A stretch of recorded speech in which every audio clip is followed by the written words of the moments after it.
सो पहले मैंने पढ़ी गुनाहों का देवता and then obviously I read रेत की मछली। रेत की मछली पे दूसरे वीडियो पे बात करेंगे। अब आते हैं गुनाहों का देवता पे।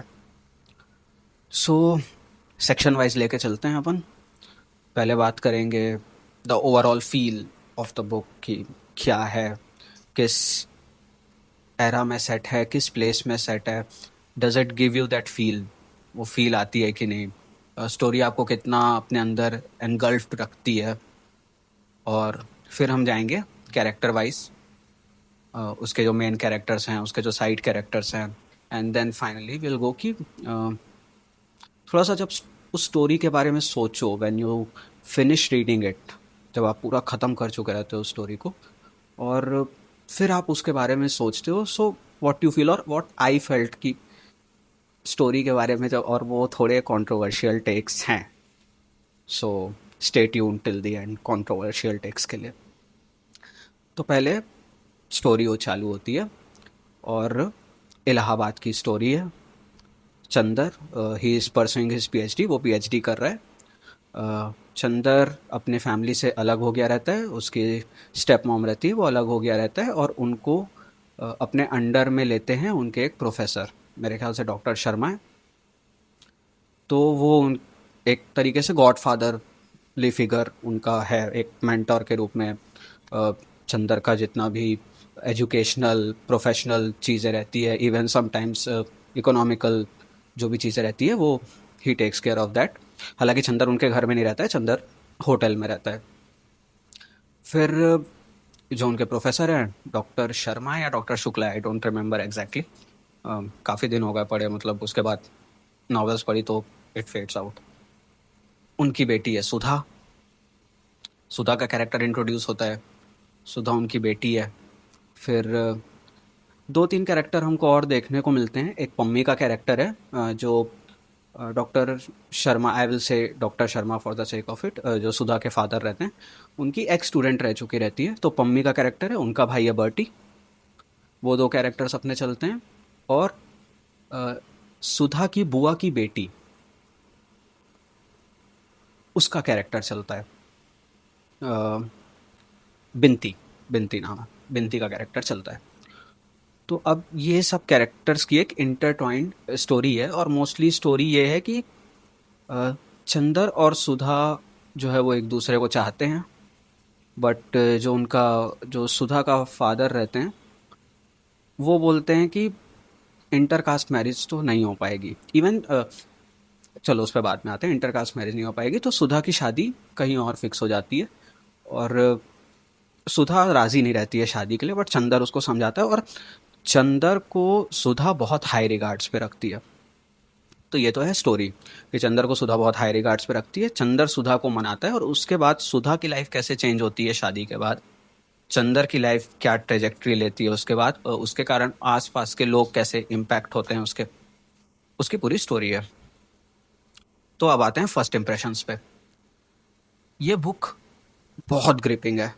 लाइक वो आपको उस वर्ल्ड में खींच लाती है, उस समय का इलाहाबाद आप विजुअलाइज कर सकते हो कि वो पार्क में टहल रहा है, वो कमल के तालाब के किनारे बैठा, ठीक है। जो इवन जो घर के डिस्क्रिप्शन है, जब वो बर्टी के घर जाता है, पम्मी के घर जाता है, तो बाहर पे बागीचा है, वो उजड़ा हुआ है, फिर घर के पीछे वाला जो हिस्सा है वहाँ पर गुलाब खिले हुए हैं, तो वो है।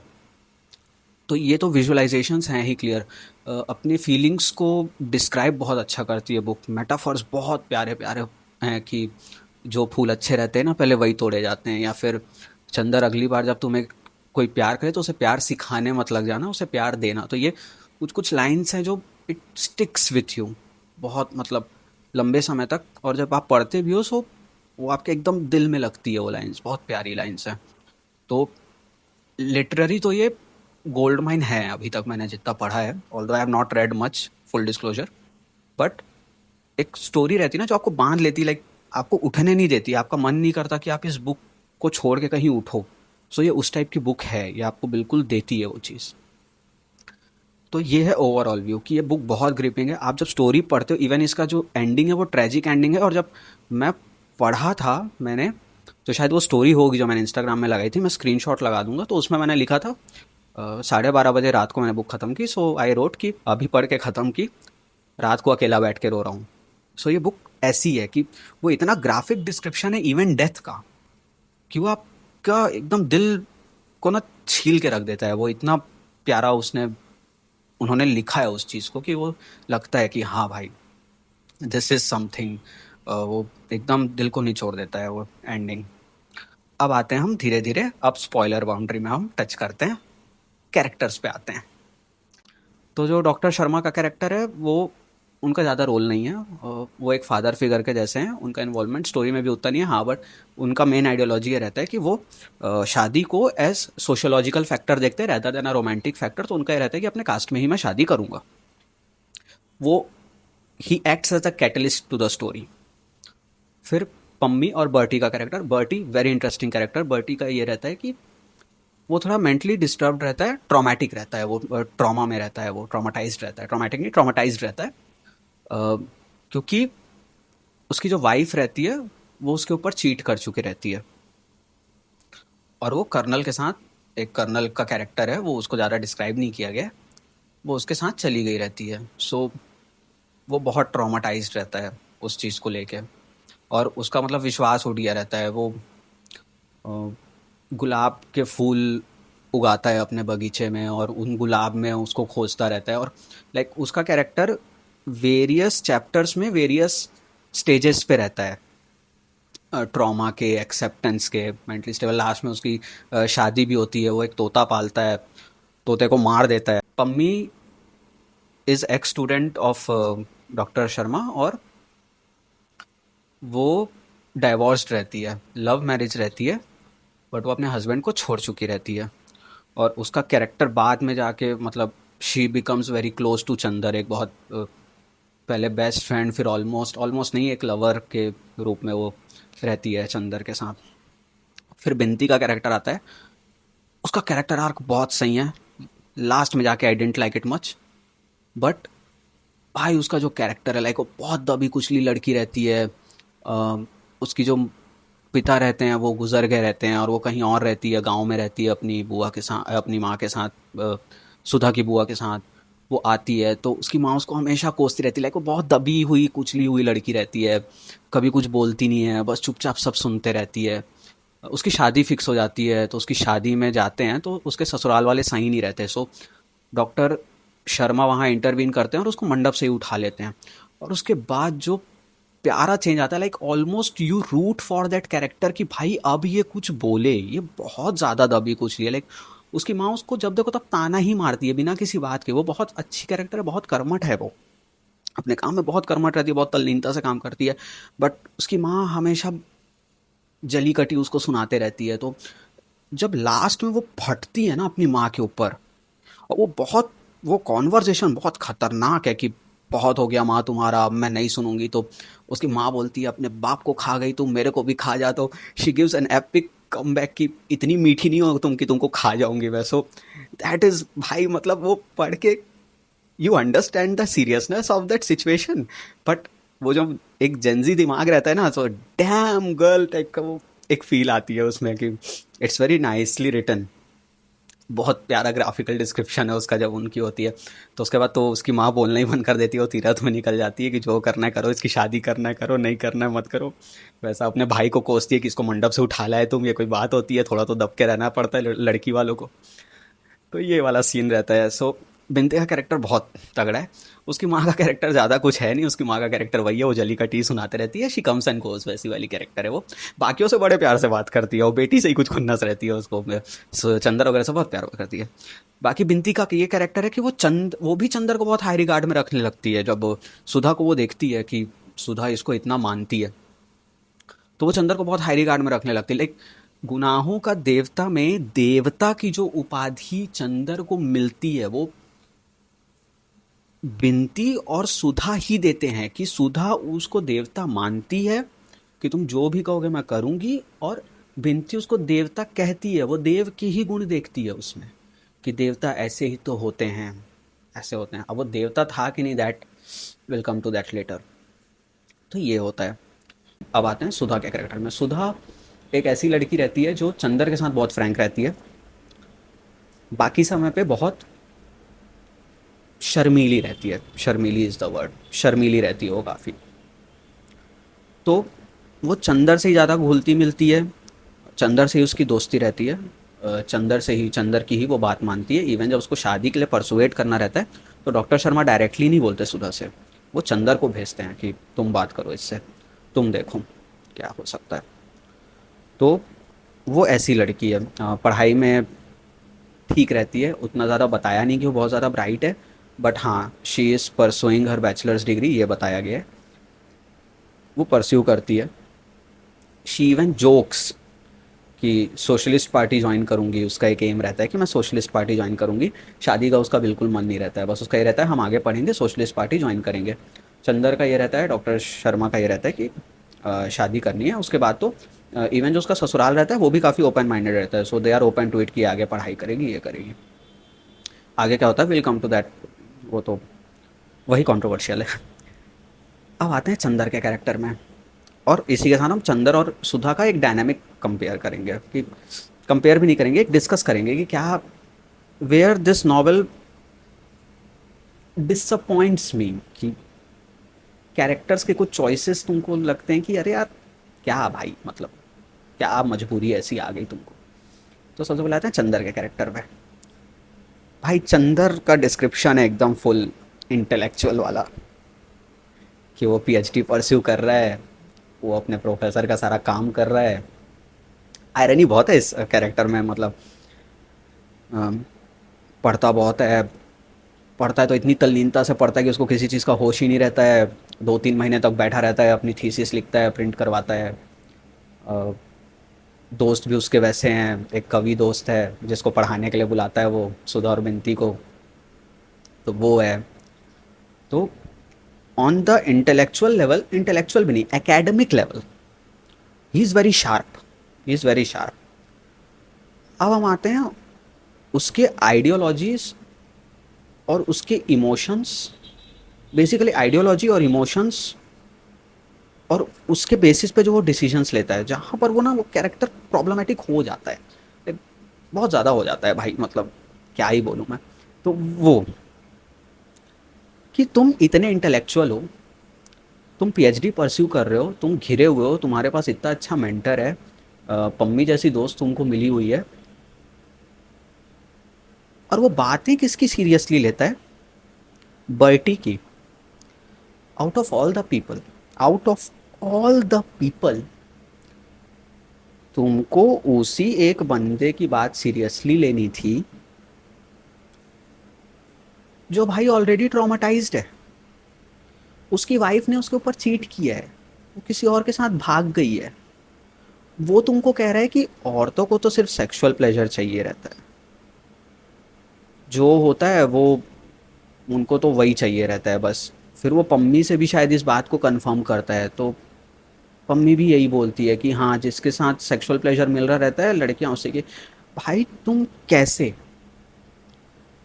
पम्मी, अच्छा दे आर, पम्मी जिस माहौल में पली बढ़ी है, जिस उसने जिस कंडीशंस में उसने शादी की, उसकी लव मैरिज थी, बर्टी की लव मैरिज थी, उन वो अपने पति को छोड़ के अलग हुई है, बर्टी की वाइफ ने उस पर चीट किया है। तुम उनकी एक्सपीरियंसेस को क्यों अपने ऊपर उतार रहे हो भाई, तुम इतने इंटेलेक्चुअल हो, तुमको इंडिविजुअलिज्म नाम की उस समय चीज़ नहीं पता थी क्या, कि कुछ इंडिविजुअल एक्सपीरियंसेस भी होते हैं। तुम कैसे, it happens later in the story, जब सुधा की शादी हो गई रहती है, इवन जब सुधा की शादी की बात चल रही रहती है, उससे पहले उस समय भी इतनी सारी चीज़ें थी जो चंदर कर सकता था, सुधा का बिल्कुल मन नहीं था। तुम वो शादी वाला जो पूरा चैप्टर, लाइक सबसे बड़ा चैप्टर है वो, पूरा फर्स्ट चैप्टर ही सबसे बड़ा है, उसमें सुधा की शादी तक हो जाती है। भाई उसमें वो कंडीशन बताई गई है कि सुधा कितनी ज़्यादा अगेंस्ट रहती है शादी के, वो बात मान लेती है चंदर की, बट उसको बुखार आता है, वो उसको समझ नहीं आता मैं क्या करूँ, वो गैराज में जाके इंजन वगैरह ठीक कर रही रहती है। लाइक उसका मन बहुत विचलित रहता है। चंदर ये सब देख रहा रहता है, बट चंदर का एक अलग ही आइडियोलॉजी चल रहा रहता है कि दुख झेल कर ही तो हम महान बनते हैं। भाई तो दुख झेलने के चक्कर में तुमने पूरी जिंदगी का सौदा कर दिया उसके, और उसके रेपरकशंस जो है ना वो सिर्फ चंदर या सुधा को नहीं भोगने होते हैं, वो सबकी लाइफ को इम्पैक्ट करते हैं बाद में। Like it is a sign of a good novel कि जो कैरेक्टर्स के डिस्कशन, जो कैरेक्टर्स के डिसीजन है वो दे आर नॉट आइसोलेटेड, वो सबको इम्पैक्ट कर रहे हैं। It is a sign of a good novel. और हम यहाँ सिर्फ कैरेक्टर्स को डिस्कस कर रहे हैं। I am not talking about writer या राइटर की स्टोरी है, मैं उन सब में जा ही नहीं रहा। मैं उस फिक्शनल वर्ल्ड में हूँ, मैं उस फिक्शनल वर्ल्ड की बात कर रहा हूँ। मेरे बस मन की भड़ास है जो मैं निकाल रहा हूँ बेसिकली। तो वहाँ पर ये चीज़ आ जाती है कि भाई तुम एक बार बोल सकते थे कि सुधा का भी नहीं माने, उसके फादर भाई प्रोफेसर हैं, वो एक बार बोलते, वो मान जाते कि अभी हायर स्टडीज करने दो। लाइक सुधा की शादी तय होती है और अगहन में ही उसकी शादी होने वाली रहती है, लाइक 2-3 महीने में। उस लड़की को फैक्ट यूज टू होने का टाइम ही नहीं मिलता, जबकि जिस समय की ये स्टोरी है ना, वहां पर ऐसा भी होता था कि मंगनी करके छोड़ दिए, करते हैं शादी बाद में। So girl use to have time. भाई बिनती को उससे ज्यादा टाइम मिलता है, उसका ससुराल भी झंड था, उसकी शादी टूट जाती है, but Binti gets more time to accept her marriage although she is willing to get married. यहाँ सुधा को टाइम ही नहीं दिया जाता। और चंदर भाई तो इतना पढ़ा लिखा है, वो भी टाइम नहीं देता। वो डॉक्टर शर्मा की बात मान लेता है कि ठीक है, शादी का काम वाम कर दूंगा, मैं समझा लूंगा। और मतलब रिपीटेडली समझाता रहता है, रिपीटेडली सुधा को समझाता रहता है। और सुधा इतनी ज़्यादा तटस्थ रहती है चंदर के प्रति, वो इतनी ज़्यादा, मैं क्या बोलूँ, समर्पित समर्पित रहती है, वो इतना ज़्यादा डेडिकेटेड रहती है कि ठीक है तुम जो बोलोगे मैं मान लूंगी। And here what I don't get about this novel, Chandar और सुधा का जो डायनामिक है ना, वो नॉवेल जब तक ये शादी वाली बात नहीं आती, they are friends, they are on equal terms. Sudha उसको चिढ़ाते रहती है, उन लोग की नोक झोंक, लाइक उन लोग की प्रॉपर नोक झोंक चलती है। चंदर सुधा से प्रॉपर एडवाइसेस लेता है। जब वो पम्मी का जो कैरेक्टर है वो ना बोलता है कि उसे इंटीमेसी पसंद नहीं है, वो चंदर को बहुत ज़्यादा फैंसी करने लगती है। तो वो पहले तो ये बोलती है कि मुझे इंटीमेसी पसंद नहीं है, रिलेशनशिप में क्यों रहती है इंटीमेसी, लाइक मैंने अपने हस्बैंड को इसीलिए छोड़ा क्योंकि वो मेरे को बस एज अ ऑब्जेक्ट ट्रीट करता था, अपने फैंटेसी मतलब सेक्सुअल नीड्स को पूरा करने के लिए, और लोग उसको लव क्यों बोल देते हैं, मुझे नहीं पसंद है। और वो बहुत ज़्यादा इंटीमेट हो जाती है चंदर से ये डिस्कस करते समय, like she becomes intimate. And जो नॉवल पढ़े वो जानते होंगे, और वो अपने आप को खींच लेती है to just to give him test, just to test Chandar कि क्या ये आगे बढ़ेगा, क्या विल ही इनिशिएट समथिंग। तो चंदर नहीं बढ़ता आगे, और वो पम्मी को बहुत पसंद आता है कि he is not after sexual pleasures और ये सब। तो ये सब चीज़ें वो सुधा से जाके डिस्कस करता है, वो दोनों इक्वल टर्म्स में रहते हैं। पर पता नहीं नॉवेल में कहाँ ये टर्न आ जाता है कि अचानक से सुधा को देवता दिखने लगता है चंदर में, कि तुम जो बोलोगे मैं करूंगी देवता। वो मुझे नहीं समझ आया वो टर्न, लाइक मैंने नॉवेल पढ़ी है, मैं खोज रहा था, आई इवन वेंट बैक कि ये शिफ्ट कब आया कि वो उसको ऐसा मेंटोर, मेंटोर तो चलो ठीक है, मेंटोर भी नहीं भाई, मैं क्या ही काइंड ऑफ मास्टर। तुम मास्टर कब से देखने लग गए उसको एज अ मास्टर, जबकि वो तुम्हारे साथ इतने साल से है। You know his strengths, you know his weaknesses, तुमको उसकी खामियां पता है, वो कहाँ गलती कर सकता है तुमको ये पता है। तुमने अपने बाप को कभी देवता के रूप में नहीं देखा है, तुम एक बार पिता की बात टाल दे रही हो, बट तुम चंदर को कैसे देख रही हो भाई देवता के रूप में, ठीक है। और सुधा का जो कैरेक्टर है ना नॉवेल में, सुधा का कैरेक्टर बहुत ज़्यादा डेडिकेटेड है चंदर को लेके, अप टू दैट स्टेज की जब सुधा की शादी हो जाती है ना, तो वो जब लेटर्स लिखती है चंदर को, तो वो मतलब यू गेट कंफ्यूज कि यार ये चीटिंग नहीं है क्या, अपने ही हस्बैंड के साथ। और सुधा का husband is a very good character, very good character, Kailash Mishra. If anyone is Devta in that book, it's Sudha's husband Kailash Mishra. भाई क्या कैरेक्टर लिखा है उसका, उसका रोल ज़्यादा नहीं है, तुमको एक ग्लिम्स मिलती है, बट वो इतना ओपन रहता है, वो इतना केयरिंग रहता है कि आधा गुस्सा तुमको इसीलिए आता है वो नॉवेल पढ़ के, मुझे तो एटलीस्ट इसलिए आया था कि भाई वो इतना केयरिंग है, he is gem of a person. तुम मूव ऑन कर लो, तुम्हारा जीवन संवर जाए। इंस्टेड सुधा भाई जोगन बन जाती है एकदम, मतलब सेंस नहीं बनाता वो चीज़ एकदम बिल्कुल भी। कमिंग बैक टू चंदर, तो वो एक तो बर्टी से एडवाइस ले रहा है भाई, दूसरा पम्मी से वो इंटीमेट होता है, लाइक सुधा और चंदर बोले रहते हैं कि भाई हम जो हैं वो काइंड ऑफ सेलिब्रेट रहेंगे, हम कभी भी एक दूसरे के प्रति ही डेडिकेटेड रहेंगे, हम प्लेजर्स में नहीं पड़ेंगे, विच सुधा अडियर्स टू।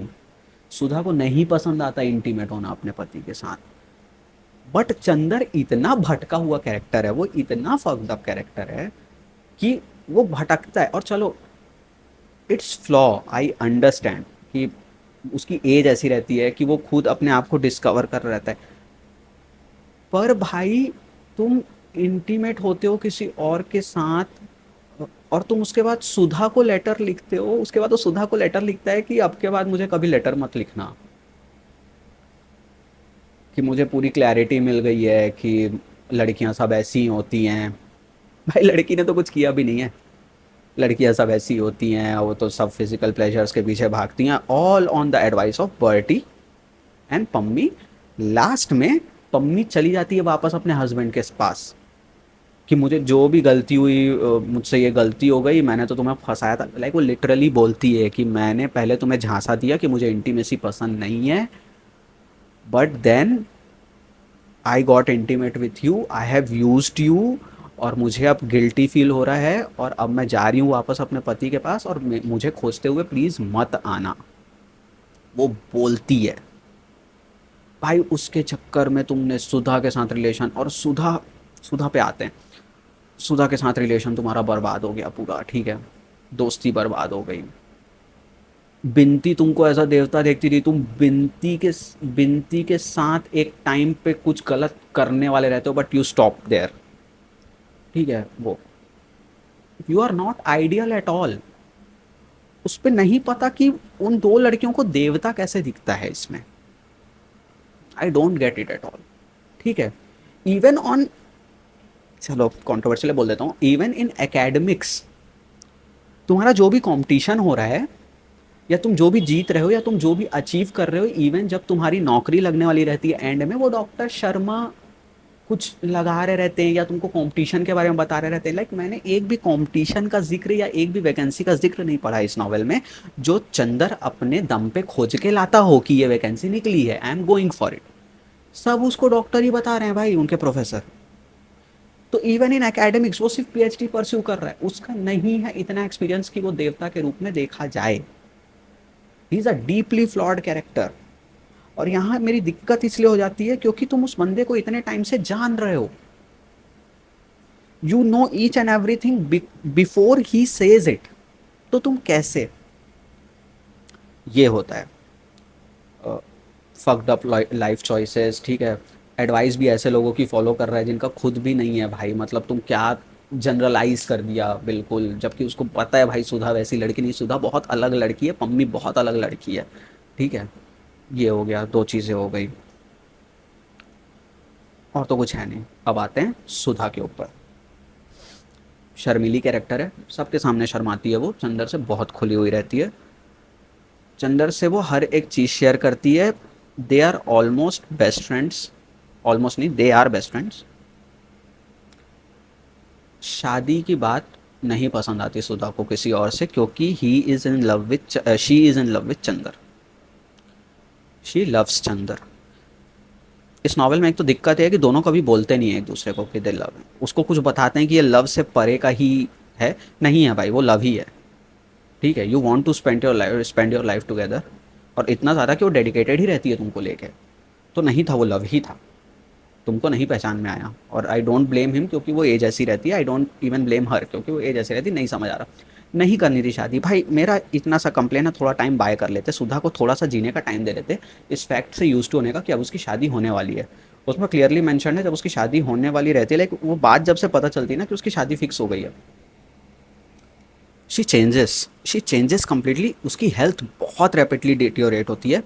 दूसरी चीज़ ये रहती है कि जब वो शादी के बाद पहली बार घर आती है, चंदर उसको सही से ट्रीट नहीं करता है।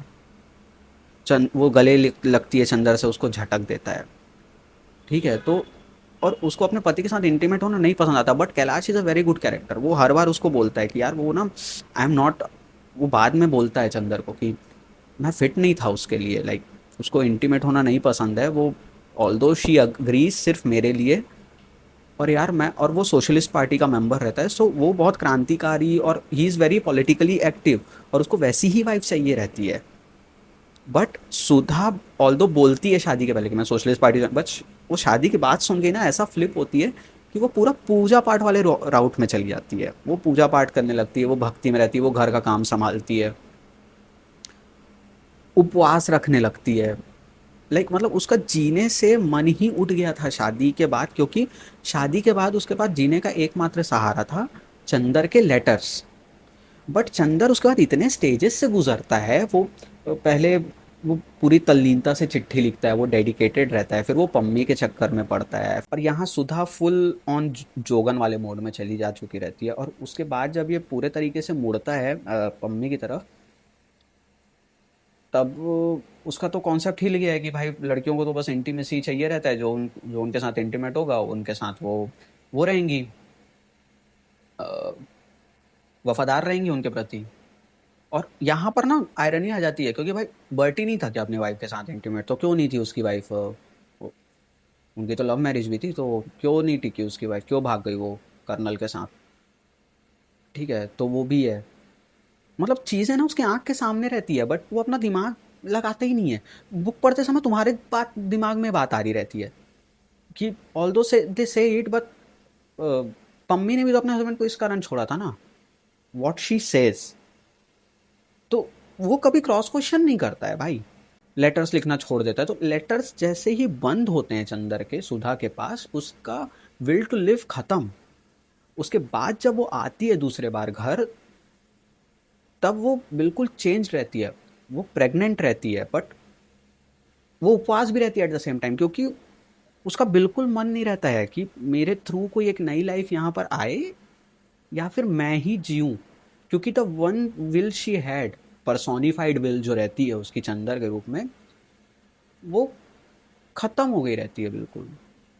बट वो लास्ट तक फेथफुल रहती है, लाइक भाई तुम कैसे लास्ट तक फेथफुल रह सकते, ये कैरेक्टर चॉइस मेरे को बिल्कुल नहीं पसंद आती। एंड क्या है कि I am angry at both Sudha and Chandar, what Chandar did to Sudha basically, कि भाई तुमने उसको टाइम नहीं दिया शादी के लिए यूज होने के लिए, तुमने उसको ठीक से समझाया, मतलब वही की टाइम लेके समझाया नहीं, एक तो वो पूरी टूट गई है, ठीक है। फिर तुम उसको बीच बीच में यू गिव हिम, मतलब वेरी रूड ट्रीटमेंट, तो वो एक है, तुम उसको चांस ही नहीं देते हो कि चीज़ें नॉर्मल हो पाएँ, ठीक है। तो वो होता है। फिर तुम लेटर भी भेजना बंद कर देते हो, और जबकि यू नो वेरी वेल कि भाई वही चीज़ है जो उसको अभी तक, मतलब which is keeping her alive in a good form, barely alive वाला नहीं कि बस जी रही हूँ, इन अ गुड फॉर्म, कि she at least has a will to live, कि वो है, तुम वो भी नहीं करते। तो ये तो चंदर के साइड के फ्लॉ से, दूसरा सुधा के साइड का फ्लॉ यह है कि यू नेवर मूव्ड ऑन भाई, तुमने उसको देवता की उपाधि दे दी सीरियसली।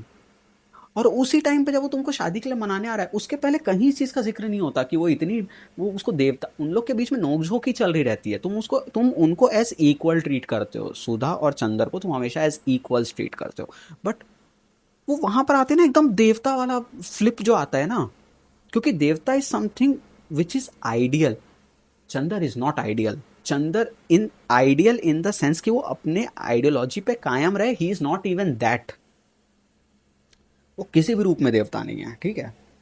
देवता में भी फ्लॉ आते हैं, ऐसा नहीं है, बट उसके बहुत ही fucked up रहते हैं भाई डिसीजंस। तो ये ना थोड़ा सोच के वो लगता है कि भाई, और उसका पति यार इतना प्यारा, उसके ससुराल वाले इतने प्यारे। और वहां पर ना एक कंपैरिजन ड्रॉ किया गया है कि जब बिनती के ससुराल वाले आते हैं देखने, बिनती का ससुर होने वाला ससुर आता है बिनती को देखने, तो वो 2 दिन के लिए रुकता है, पूरा अपनी सेवा कराता है और 5 रुपए का नोट उसको शगुन में देके जाता है कि रिश्ता पक्का हो गया है। तो उसकी बुआ बोलती भी है, इतना खा के गया, 5 रुपए का नोट देके गया। और भाई क्या अवधि भाषा में बोलती है वो, मजा आ जाता है। लाइक बुआ के डायलॉग जहाँ जहाँ भी है ना, यू विल क्रैक अप। बहुत बढ़िया, बहुत बढ़िया वो एक वाली टोन है जो अवधि वाली, बहुत बहुत सही है वो। और मेरा ननिहाल भी वहाँ का है, सो वो पढ़ के बहुत अच्छा लगता है। तो वो है। उसके बाद, और जब सुधा के जेठ आते हैं देखने, हाँ सुधा के जेठ आते हैं देखने, तो वो उनको उसको एक चेन देते हैं, मोती मोती का हार देते हैं उसको शगुन के रूप में। तो उसकी बुआ बोलती भी है कि हमारा वाला आया था, 5 रुपए देगा। और वो ज़्यादा रुकते भी नहीं है, वो दिन में आते हैं दोपहर को चले जाते हैं। वो ज़्यादा सत्कार वगैरह नहीं कराते, दे आर वेरी लिबरल। वो बोलते हैं और ये बिनती का रहता है कि शादी को थोड़ा डिले करते हैं, तो वो 10 ठो शर्त रख के गए रहते हैं उसके ससुर की, ठीक है शादी में डिले कर लो, पर जब भी हम आएंगे तो हमको एक गमछा और धोती और कुछ पैसा दे दिया करना, सत्कार इतना तो होता ही है, हम इतने लोग बारात लेके आएंगे, ये सब। और ऑन दी अदर हैंड इनके जेठ बोल के जाते हैं, सुधा के जेठ बोल के जाते हैं कि भाई हम 20 लोग को बस लेके आएंगे बारात में, बस आप वहाँ रुकने का इंतज़ाम करा देना, खाने वाने का भी कोई टेंशन नहीं, अच्छा आप जैसा आपको सही लगे कर देना। और ज़्यादा शोर शराबा वाली शादी नहीं चाहिए, क्योंकि कैलाश इसके सख्त खिलाफ है। तो Kailash is that kind of character, वो बहुत सिंपल रहता है और वो डेडिकेटेड रहता है सुधा को लेके भाई। मतलब मैं रेत की मछली इसमें लाना नहीं चाह रहा हूँ, बट जिसने रेत की मछली पढ़ी है, तो उसमें जो कुंतल का कैरेक्टर है, वो बहुत डेडिकेटेड है अपने पति को लेके, शोभन को लेके। But Shobhan still cheats, Kailash never cheats. And I am not justifying cheating here, but my point is कि उसको पता है कि उसकी मैरिड लाइफ सही नहीं चल रही है, but he still tries to maintain it. उसका बहुत केयर करता है उसकी, ठीक है। लाइक ही इज नॉट कि ये मेरे साइड मेरे लिए फेथफुल उतनी नहीं है तो मैं नहीं करूँ, नहीं, he takes very good care of him. उसकी सास उसका बहुत ख्याल रखती है, ठीक है। तो तुम जब पढ़ते हो ना, तो तुमको कहीं ना कहीं लगता है कि भाई तुम अपने हालत के जिम्मेदार खुद हो यहाँ पे, नो वन इज रिस्पॉन्सिबल, तुम खुद हो, ठीक है। शुरू में बहुत गुस्सा आता है कि इसकी शादी ऐसे करा रहे हैं यार, इसकी मर्जी के बिना करा रहे हैं, ये करा रहे हैं वो करा रहे हैं, बट वो चीज़ें कभी नॉर्मल ही नहीं होती है। 1 साल हो गया, 1.5 साल हो गया, वो चीज़ देख, जब सुधा को चंदर बोलता है खत में कि अब कभी खत मत भेजना मुझे, सुधा उसके बाद ट्राई ही नहीं करती कि वो मूव ऑन कर दे, जबकि उसकी एज ज़्यादा नहीं है। तो वो ना समझ नहीं आता है कि इतनी समझदार कैरेक्टर्स का जब तुमने इंट्रोडक्शन दिया है कि वो इतने समझदार हैं, तो वो क्यों इस चीज़ को कंtemplate नहीं कर पा रहे हैं। और उसका जो एंड होता है ना, वो बहुत लाइक, जब पहली बार तुम पढ़ते हो तुमको रोना आता है, लिटरली रोना आता है, क्योंकि सुधा की तबीयत बहुत ज़्यादा ख़राब हो जाती है। सुधा के हस्बैंड की बाहर जॉब लग जाती है, वो बाहर जाने वाला रहता है कैलाश की। तो सुधा को दिल्ली ले आते हैं, दिल्ली में उसका इलाज चल रहा रहता है, उसका अबॉर्शन हो जाता है, उसकी तबीयत इतनी ख़राब हो जाती है, अबॉर्शन करना पड़ता है। उसकी तबीयत, और लास्ट तक वो ये बोल रही रहती है कि चंदर को बुला दो। लाइक जब वो एकदम मरने वाली रहती है ना, तब वो बोलती है कि अब कैलाश को बुला लो, मतलब मेरे हस्बैंड को, कि उनसे माफ़ी मांगनी है और उनको माफ़ी देनी है। माफ़ी किस चीज़ की देनी है मेरे को नहीं पता, किस चीज़ की माफ़ी दोगे भाई तुम उसको। तुम माफ़ी बस मांगो कैलाश से, माफ़ी दो मत उसको। He doesn't need to apologise for anything. Was gem of a character. मतलब बहुत बुरा लगता है भाई, बहुत ज़्यादा बुरा लगता है कि चंदर और सुधा ने ना एक दूसरे को छोड़ा, ना एक दूसरे को पकड़े ही रहा, कहीं बीच में नैया फंसी रही इनकी। और सबसे बढ़िया बात यह है कि सुधा के पापा को पता ही नहीं चलता ये सब चीज़ भाई, उनका अलग ही चल रहा रहता है। बाद में जब सुधा बाद में जब बिनती की शादी टूटती है ना, तब उनका ये marriage is a sociological factor वाला भ्रम टूटता है। तब वो बोलते हैं कि बिनती की शादी कास्ट के बाहर करा देंगे। और बट वो इस चीज़ पे तुमको खुशी रहता है कि यार काश ये पहले हो जाता तो चंदर और सुधा की शायद शादी हो जाती, क्योंकि चंदर कपूर रहता है और ये ब्राह्मण रहता है। बट फिर तुम सोचते हो कि कास्ट में अगर शादी हुई भी थी तो भाई बिनती का ससुराल अच्छा नहीं था। Sudha had a great husband and great in laws. उस पर चीज़ एप्लीकेबल नहीं होती वहां पर। Sudha was not able to move on. उसने अपने आप को मौका ही नहीं दिया। और सुधा फिर जब डेथ बेड में रहती है तो भी वो चंदर का हाथ पकड़े रहती है, एंड शी डाइज देयर। वो बहुत बहुत दिल को निचोड़ देने वाला सीन है वो। लास्ट की जो लाइन है, आखिरी चैप्टर की आखिरी का पैराग्राफ, चंदर कौन है तुम्हारे पीछे, हटो वहां से, कौन है, नहीं तुम्हें चंदर को नहीं ले जाने दूंगी उस नरक में, आ तो रही हूं मैं साथ, बिनती मेरी चप्पल ला। And the moment she says it, she dies. तो वो बहुत निचोड़ देता है वो सीन। And you feel very sad. And the moment you keep book, और आधा एक घंटा होता है ना वो बुक को पढ़े हुए, लाइक मुझे थोड़ा टाइम हो गया था, दूसरे दिन मैंने सोचना चालू किया और बहुत गुस्सा आती है चंदर के ऊपर कि भाई। और हाँ, क्योंकि बुक यहाँ खत्म नहीं होती कि वो मर गई, वहां पर you can still feel sorry for Chandar, but नहीं, उसके बाद चंदर मैरिज बिंदिया, बिनती। चंदर मैरिज बिनती। तो भाई तुमने अपने आप को बहुत अच्छा कैरेक्टर डेवलपमेंट वहां कराया है कि तुम तो मूव ऑन कर गए। तो तुम बिनती को इतना देवता बनने का क्यों हिदायत दे रहे थे भाई कि दर्द सह के ही तो हम महान बनते हैं ना सुधा। क्या तुम नहीं चाहती कि मैं महानता की ऊंचाइयों को छूऊं? तो छुओ ना भाई महानता की ऊंचाइयों को, मत करो शादी। सुधा तो तुम्हारे लिए ही डेडिकेटेड थी ना। ऑल दो सुधा ही बोलती है कि तुम बिनती को अपना लो, बट एज अ ट्रिब्यूट मत करो। तुम बनो ऊंचे, क्यों नहीं बने तुम? क्या तुम सुधा के लिए डेडिकेटेड थे इतना जितना सुधा तुम्हारे लिए डेडिकेटेड थी? नहीं। और यार पता नहीं, like some people might feel कि यार वो अच्छा ट्रिब्यूट था कि सुधा उसको बोलती है कि बिंदिया के साथ तुम अपना घर बसा लेना, और सुधा की ही राख को वो बिंदिया के माथे पर लगा के उसको स्वीकारता है। एंड आई फेल्ट ऑड, नहीं जमा। क्योंकि बिंदिया बहुत ना, मतलब सुधा और चंदर का तो चलो तुमको डायनामिक समझ आता है, तुम शुरू से ही सुधा और चंदर को फॉलो कर रहे रहते हो, उनकी नोक झोंक, उसको देवता मानना, उसकी हर बात मानना, ठीक है वो ठुकरा भी गया है तो उसके पीछे करना। और इवन कुछ बहुत इमोशनल बातचीत भी होती है सुधा और चंदर के बीच, जब सुधा बाद में आती है, even after sending her a letter कि अब उसके बाद मुझे मत भेजना तुम लेटर, उसके बाद सुधा आती है घर में, जब उसके में चेंज होता है, जब वो पूजा पाठ बहुत ज़्यादा करने लगती है, व्रती हो जाती है। तो बहुत अच्छे वहाँ पर इमोशनल संवाद हैं।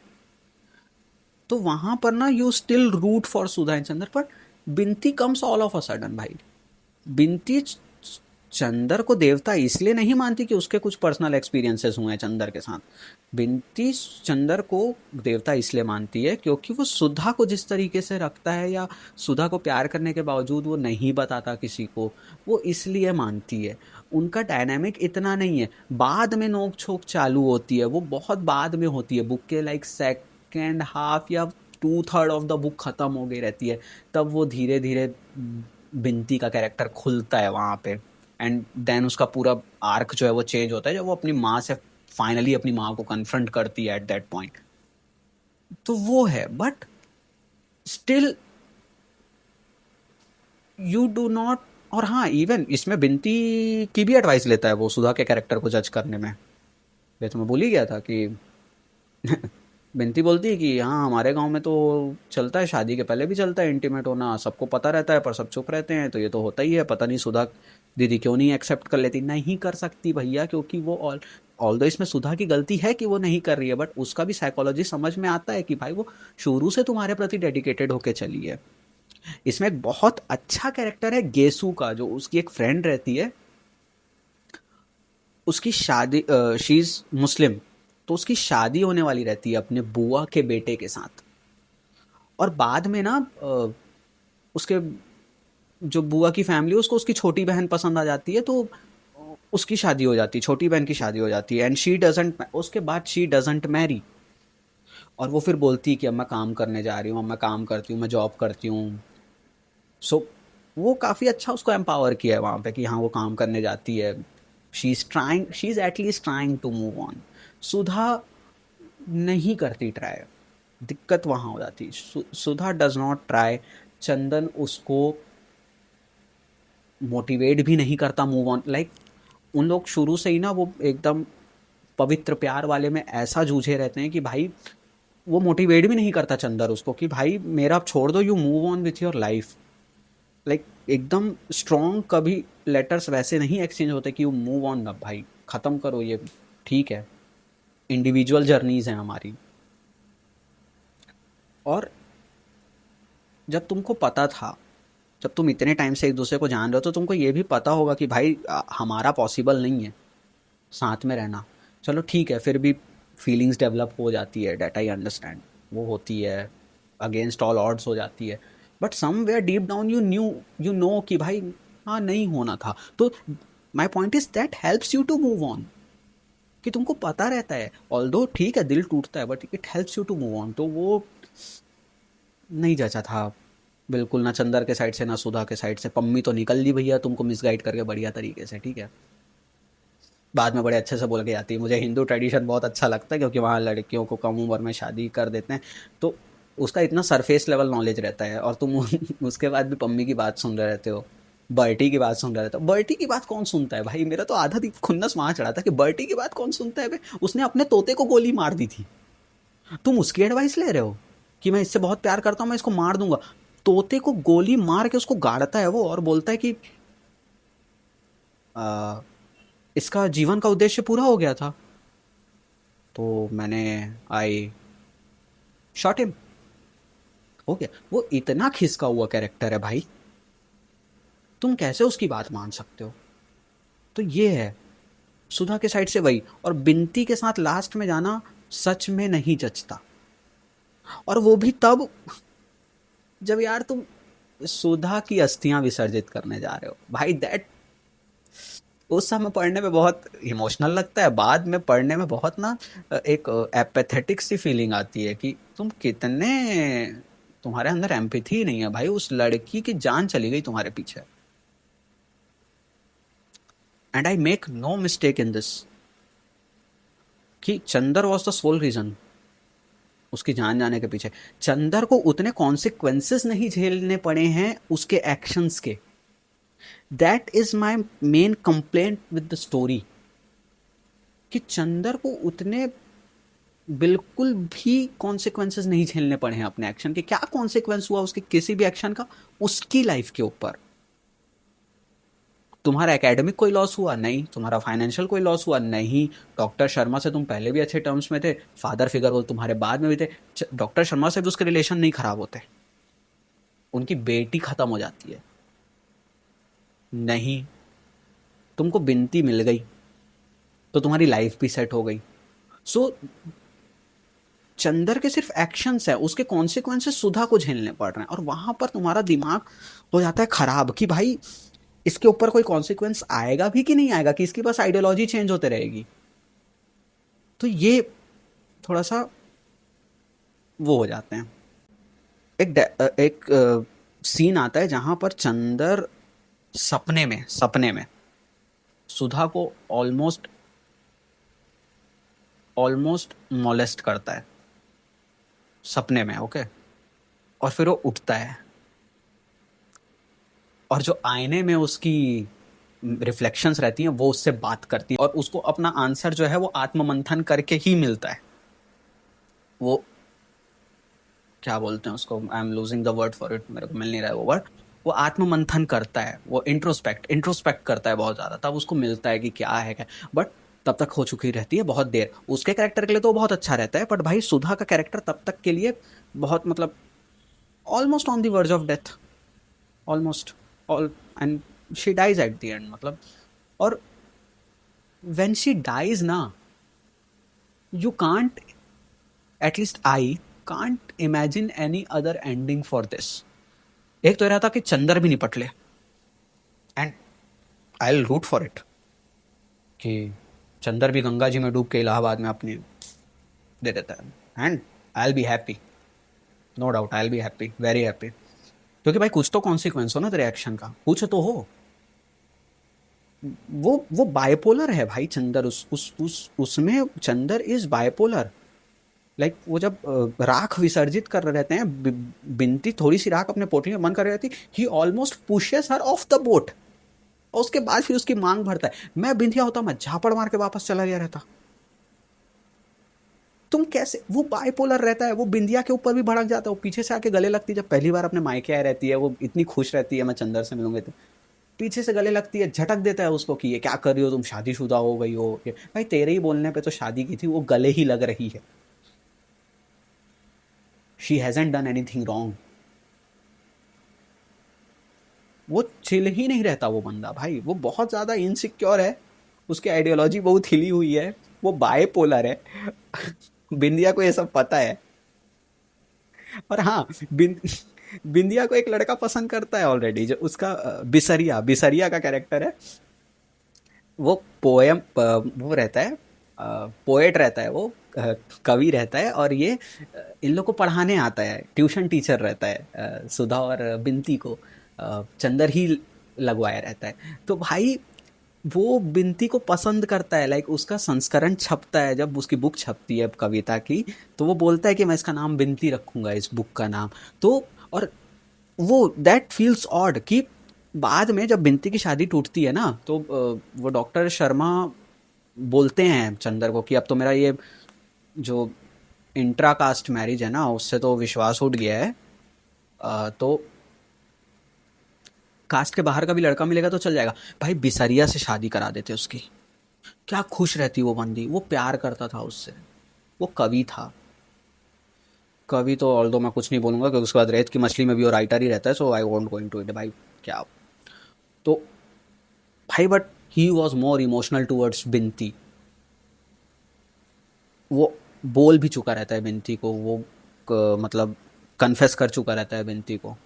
तो वो ना थोड़ा सा लगता है कि भाई मेरे, क्यों, मेरे को समझ भी नहीं आता सुधा क्यों बोल के आती कि बिंदी के साथ घर बसा लेना। भाई बिसरिया था भाई, इतना प्यारा कैरेक्टर है वो, इतना प्यारा कैरेक्टर, बहुत ज्यादा वो प्रोटेक्टिव रहता है अपनी कविताओं को लेके। वो मतलब थोड़ा सा ही रोल है उसका, बट बहुत तगड़ा रोल है, बहुत शर्माता है उन लोग के सामने।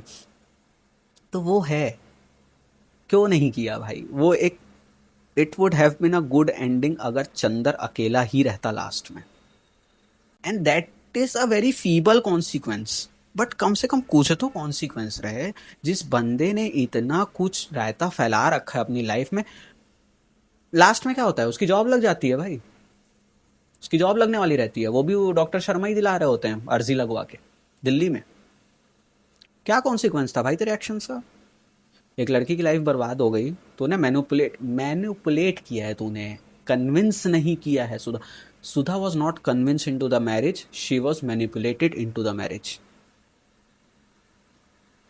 आई said it, unpopular opinion, she was not, हो ही नहीं सकता।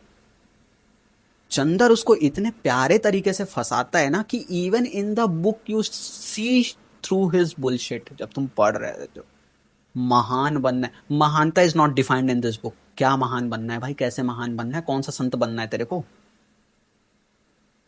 कैसे संत बनना है, क्या बनना है तेरे को? कष्ट ही तो हमें महान बनाते हैं। आम आदमी को नहीं बनना होता महान, सुधा को नहीं बनना था महान, Sudha wanted a normal happy life. हो सकता है वो बाद में शादी के लिए मान भी आती, थोड़ा टाइम तो देते भाई तुम और डॉक्टर शर्मा, तुम अपने अपने में डिसाइड मार लिए। बिनती की शादी उससे पहले फिक्स हुई रहती है, उसकी शादी को पोस्टपोन कराते हैं सुधा की शादी कराने के लिए। क्या है ये, क्यों है ये, समझ ही नहीं आता भाई तुमको, क्या है ये। तो वो है, but still should you read this book, आते कंक्लूजन पे, should you read this book? Absolutely yes. क्यों पढ़नी चाहिए? आई ऑलरेडी सेड भाई, राइटिंग इतनी अच्छी है, राइटिंग इतनी फ्लॉलेस है। अगर तुमको पढ़ना है समथिंग इमोशनल, अगर अपने लाइफ के डाउन फेज में हो ना, लो फेज में हो, तुमको लो लग रहा है, ये कभी मत पढ़ना है बुक। ये और रेत की मछली बिल्कुल मत पढ़ना।